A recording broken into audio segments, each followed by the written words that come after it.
I also have my own sense of what that story might be using science. I'm a geneticist. And everybody around the world is very closely related to each other. We're all part of one big family. In fact, we're all related to people who lived in Africa as recently as 50,000 years ago. That's only about 2,000 generations. So you have distant relatives living all over the world who are essentially African. And you yourselves are essentially African. So am I. Can I show you some pictures of some of the people we've met? Yep. These are people known as the San Bushmen who live in southern Africa. And they are some of the oldest people on the planet.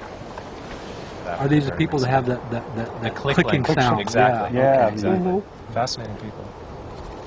Now, the evidence is that the first people who left Africa followed a coastal migration route along the south coast of Asia, and they ended up in Australia. The Australian Aborigines. We visited them. So you're basing this on the genetic trail? Exactly. My bias as a scientist is that I like to see evidence for things. Yeah.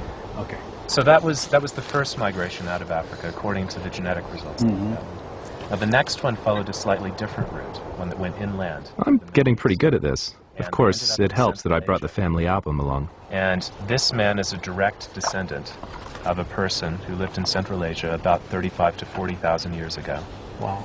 And his ancestor is also the ancestor of most Europeans and Native Americans. Wow. He's a man called Niazov, who lives in Kazakhstan.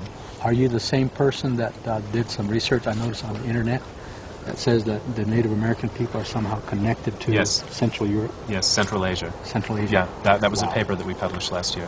Okay. That's good to know. What do you think of that? You know, and I was looking at a book from people from Central Asia, and I saw my cousin Emmett and Abraham, Auntie Grandma Buggy, and I said, my God, I got family over there in Central Asia. These were the Mongolian people. Yeah, Central Asians. Yeah. Oh, yeah. That's it right there. In the eye, he looks like Oriental, and then he's got Negro features to some extent, and also Caucasian, kind of all mixed together. That's interesting, very interesting. These are the Chukchi people, and they're your distant cousins. They're still living in northeastern Siberia.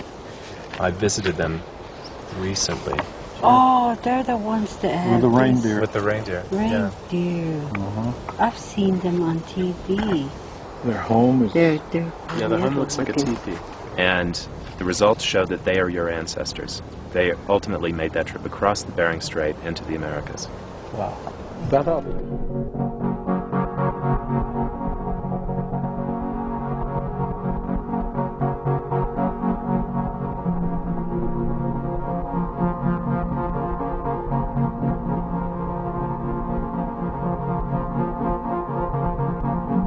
My journey around the world has only been possible because of some unusual people. The Navajo Indians from Canyon de Chelly,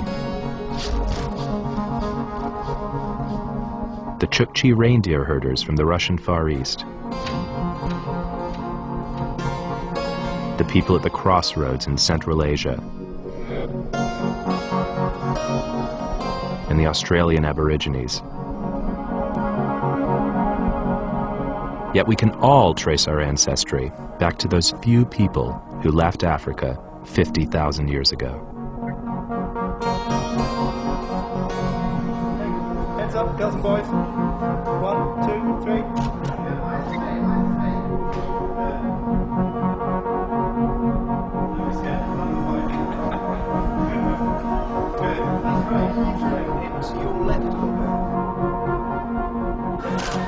I'm from Liberia.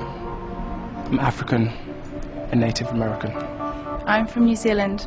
My father is Welsh and my mother is Greek English. I'm from Denmark. My father's Danish and my mum is Thai. I'm from the Caribbean. My father's African and Spanish. My mother's Irish German. I'm Slovakian. That's it. Ignore whatever I say. That's lovely.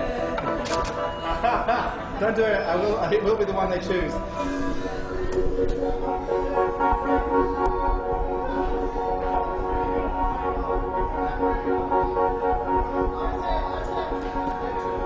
So, I've reached the end of my journey. And what have I learned? Well, a lot. I've been humbled by the courage and resilience shown by our ancestors. And I've witnessed firsthand the powerful combination of intelligence and the human spirit. And reassuringly, I've proven to myself that all those years in the lab weren't wasted. The story carried in our blood really is true.